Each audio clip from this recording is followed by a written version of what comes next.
할렐루야. 로뎀나무TV 3분 말씀 69회 제목 성경은 성도의 영적 만나이다. 너희가 하나님의 성전인 것과 하나님의 성령이 너희 안에 거하시는 것을 알지 못하느뇨. 고린도전서 3장 16절. 홍해에서 나온 이스라엘 백성이 곧장 꿀이 흐르는 가나안 땅으로 들어간 것이 아닙니다.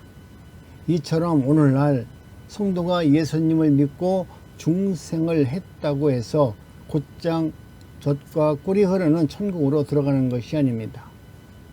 성도는 이스라엘 백성이 그러하듯 광야 생활을 해야 하는데 광야는 고통이 많은 곳입니다.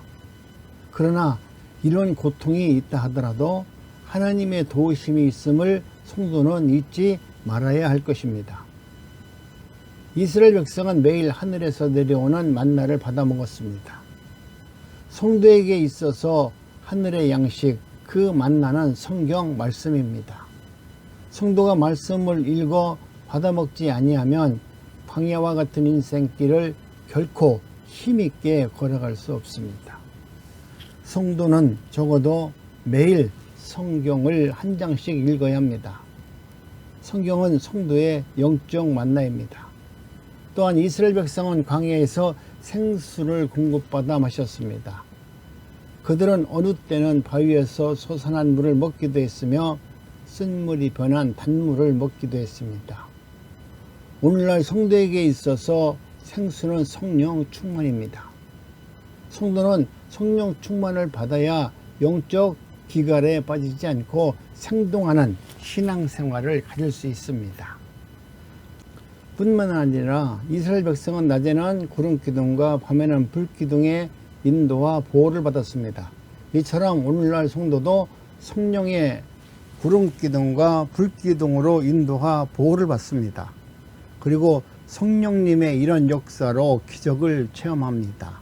또 한 가지, 광야에서의 의미는 성막에 있습니다. 하나님께서는 이스라엘 백성들에게 성막을 만들게 하시고 그곳에 거하시면서 당신을 알리셨습니다. 오늘날의 성막은 바로 성도 안에 있습니다. 광야에서 이스라엘 백성은 큰 시련을 당했습니다. 오늘날도 성도는 광야 같은 인생길을 지나면서 시련을 당합니다. 이스라엘 백성이 당한 시련은 우상 숭배였습니다. 그들은 끊임없이 우상 숭배의 유혹을 받았습니다. 하나님의 말씀을 믿지 못했기 때문입니다. 오늘날도 성도가 우상을 숭배할 때 파멸을 당합니다. 성도는 사람이 만든 우상에 절하는 그런 우상 숭배를 해서는 안 됩니다. 그러나 탐심을 가짐으로 우상 숭배를 할 수 있습니다.